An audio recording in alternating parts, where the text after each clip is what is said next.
Sabe, essa palavra, ela é interessante porque em toda estação ela é necessária. Porque tem todo mundo, tem muita gente vivendo algo incrível e gente vivendo crise no mesmo momento. Tem pessoas que estão chorando a perda de alguém, enquanto algumas pessoas estão celebrando a chegada de alguém. Eu falei sobre isso no último domingo.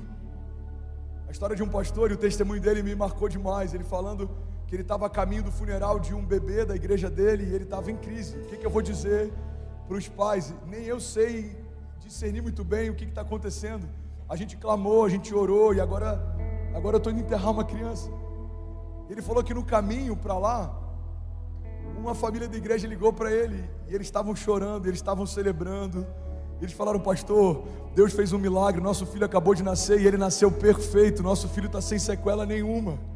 E ele disse que naquele momento é como se ele tivesse entrado numa crise. De um lado ele vê uma família que, para aquela família, dá até para você ter margem de acreditar que Deus é mau, Deus se esqueceu da gente. Mas do outro lado, a outra família, a impressão deles é que Deus é bom, Deus se lembrou da gente. Irmão, olha para mim. A gente falou sobre isso semana passada e eu quero reafirmar para a gente começar daqui. Deus não é bom ou mal de acordo com aquilo que eu estou vivendo. O caráter de Deus não muda de acordo com as minhas circunstâncias. Você está comigo ainda? Diga amém. Então uma mensagem como essa, volte a sonhar, é interessante, porque talvez do seu lado tenha um grande sonhador que está vivendo o maior romper da sua história. Mas talvez do outro lado tenha alguém que precisa voltar a sonhar ainda hoje. E eu não sei qual a estação que você está vivendo, mas eu vim aqui te encorajar. Existem sonhos de Deus para você que você ainda não acessou. Existem palavras de Deus para você que você ainda não tem ideia. A Bíblia diz: os nossos olhos não viram, os nossos ouvidos não ouviram, e ainda não penetrou no coração do homem aquilo que o Senhor tem preparado para aqueles que o amam. Mas Deus já o revelou por meio do seu Espírito. A palavra não está dizendo que Deus vai deixar em oculto para sempre. A palavra está dizendo que você não vai discernir de forma natural. Deixa eu fazer uma pergunta que eu esqueci de fazer, e talvez por isso que a gente esteja tão quieto aqui. Tem um incendiário aqui nessa noite. Eu preciso de pelo menos 50 incendiários comigo aqui. Vamos queimar, irmão. Você não está numa aula, você está num culto de avivamento, amém? Você pode falar, prega, terrinha, fala a Deus, preach pastor, come on, let's do it. O que você quiser, mas faça alguma coisa, amém? Então a gente tem que ter esse entendimento, irmão. Quando a palavra diz que os nossos olhos não viram, não significa que Deus escondeu da gente, significa que você não vai enxergar com seus olhos naturais. Quando a palavra de Deus diz que os nossos ouvidos ainda não ouviram, não significa que Deus não quer soprar para a gente. Ele está dizendo que a gente não vai ouvir de forma natural. Como que eu posso ouvir o que Deus tem para mim? Feche a porta do seu quarto e busca a Deus em secreto, e o Deus que você busca em secreto o recompensará. Clama a mim e responder-te-ei, e anunciar-te-ei coisas grandes e insondáveis que não sabes. Quando a palavra diz que não penetrou no coração do homem, está dizendo que o que Deus tem para você é muito além do que você consegue sentir. Irmão, olha para mim. Uma fé sensorial, ela acha que Deus está aqui quando você sente o arrepio, e você acha que nada aconteceu no culto quando você não teve uma sensação. Mas Deus não se move à medida daquilo que a gente sente de forma natural. Deus está em todo o tempo, em todos os lugares. Você crê nisso? Diga: eu creio que o Senhor guarda a minha entrada e a minha saída. Diga: eu creio que quando dois ou mais se reúnem em seu nome, o Senhor está ali. Então, se você crê nisso, você crê que Deus está aqui agora, amém? Então, quando a palavra diz que não penetrou no meu coração, está dizendo que não tem a ver com um sensor natural, não tem a ver com sentir o arrepio, tem a ver com uma impressão no meu espírito. Sabe o que eu amo? A gente está no quarto culto, quarta mensagem, e cada uma delas Deus leva para outro lugar. É maravilhoso isso, né? Inclusive, uma dica: se você puder, vem de manhã, faz dobradinha à noite, vai passear e almoçar com a sua família, e vem à noite, porque nos próximos meses, até dezembro desse ano, eu sinto como se Deus esticasse a gente. Eu creio que vai ter muita rema, palavra revelada aqui, amém? Tem coisas que eu estou pregando que Deus está pregando para mim enquanto eu prego para você, irmão. Eu creio que Deus vai fazer algo aqui, irmão. Não tem a ver com uma pessoa, tem a ver com a fome de um povo, tem a ver com um tempo, amém? Então o que é ter uma impressão no meu espírito? Olha que interessante, Paulo diz que quando a gente ora no espírito, essa oração é infrutífera para a nossa mente, mas ela edifica o nosso espírito. Ou seja, eu não entendo o que eu estou falando, mas o meu espírito entende o que Deus está falando. Oração no Espírito é quando o Espírito de Deus testifica ao nosso espírito a respeito das coisas de Deus. Às vezes é como gemidos inexprimíveis. Às vezes a gente está orando em línguas e não tem ideia do que está acontecendo, mas o Espírito de Deus está dizendo ao nosso espírito a respeito das coisas de Deus. Então, quando a palavra diz que os nossos olhos não viram, os nossos ouvidos não ouviram, não penetrou no nosso coração, não está dizendo que Deus está escondendo de você, está dizendo que Deus não vai revelar de forma natural aquilo que Ele quer fazer de forma sobrenatural. Lembra daquele encontro entre Jesus e Nicodemos?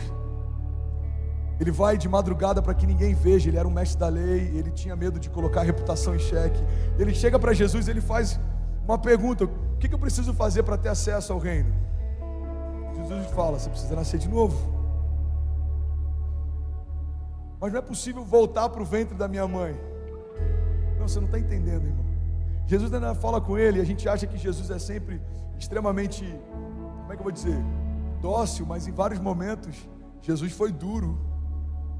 Eu não vou dizer que ele foi irônico, porque eu não acredito que essa característica ele carregava, mas beira quase isso. Jesus fala: você é mestre da lei, entende de tantas coisas e não entende do que eu estou falando. Ele fala: olha, se você não morrer, você não pode nascer de novo, porque o homem natural discerne coisas naturais, mas o homem espiritual discerne coisas espirituais.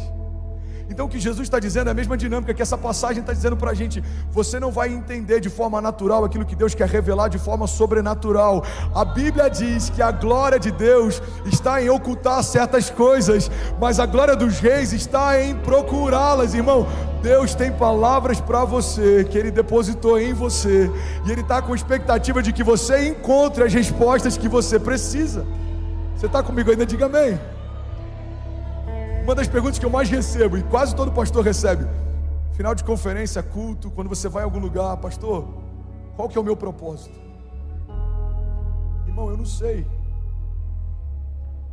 Você tem que perguntar para o dono da sua história, porque Ele desenhou nas paredes do seu interior os seus desígnios.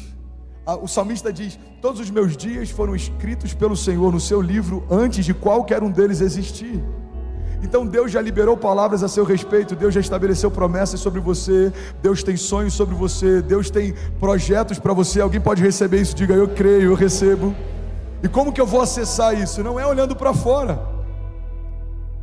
A nossa jornada não é de uma busca para fora, é uma busca para dentro. Quanto mais eu entendo quem eu sou, o que eu carrego, o que Deus tem para mim, as promessas que Ele fez, mais convicção eu tenho que as coisas ao meu redor não vão poder me resistir ao diabo, e ele fugirá de vós. Jó, em algum capítulo, eu não lembro qual, diz: determinando tu o negócio, sedes firme, e a luz de Deus brilhará sobre os seus caminhos. Quem sabe o que carrega, irmão, não se curva diante das circunstâncias. Uns meses atrás eu preguei sobre aliança aqui. Eu lembro que eu falei sobre a ousadia de Davi. Por que Davi é tão ousado? Um homem tão pequeno diante de um homem tão grande. Davi é ousado por vários aspectos. Um deles, eu vou falar bem rápido aqui, é que Davi nunca chamou o gigante de gigante. Davi nunca falou: esse gigante, quem é esse gigante? Não, Davi chamou aquele homem de incircunciso filisteu. Porque um homem que não tinha circuncisão era um homem que não tinha aliança. Então o que Davi está dizendo é: quem é esse homem que não tem uma aliança com Deus, vindo contra um povo que carrega a aliança de Deus? Irmão, a ousadia de Davi está ligado ao entendimento que ele tem da aliança que carrega. A ousadia de Davi está ligado ao entendimento que ele tem da identidade que carrega. A ousadia de Davi está ligado ao entendimento que ele tem do poder do nome que carrega. Então quem sabe quem é, sabe o que pode. Quem sabe o que carrega, sabe o que pode. Você está comigo ainda? Diga amém. Então o que eu preciso fazer para voltar a sonhar? Preciso parar de olhar um pouco para fora e gastar tempo olhando mais para dentro. Você sabe uma das coisas que mais tem sabotado a nossa geração? Uma palavra chamada comparação. A gente está comparando com a jornada do outro, sendo que a gente muitas vezes está negligenciando a nossa. A gente está olhando para os dons que Deus deu para outros, enquanto a gente muitas vezes está negligenciando os nossos. A gente está só olhando para aquilo que Deus está derramando sobre os outros, e por conta disso, a gente ainda não está vendo Deus derramar algo sobre os nossos. Por quê? Porque você tem que entender que existe algo que Deus depositou em você, que os seus olhos não viram, os seus ouvidos não ouviram, não chegou ao seu coração, mas Deus revelou por meio do seu Espírito. Será que alguém pode dizer glória a Deus por isso?